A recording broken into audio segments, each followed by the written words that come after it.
What's going on? It's David from Luxury Shine Detailing. Right beside me we have a 2023 Porsche 911 Carrera 2S, and this car came in fresh from the dealership. So from bumper to bumper, all the paint is protected with Expel Ultimate, and then we put a ceramic coating on top.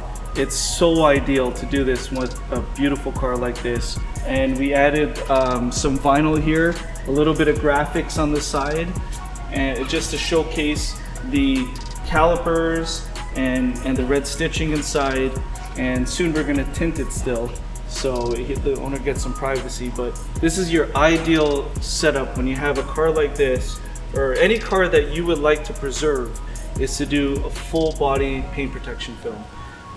From his experience, the paint protection film has saved fenders, bumpers, and so on and so forth from getting repainted, and this is now well protected. So thank you for watching. Please subscribe, comment down below, like the video, share it, and showcase what we do here out in Toronto. Peace.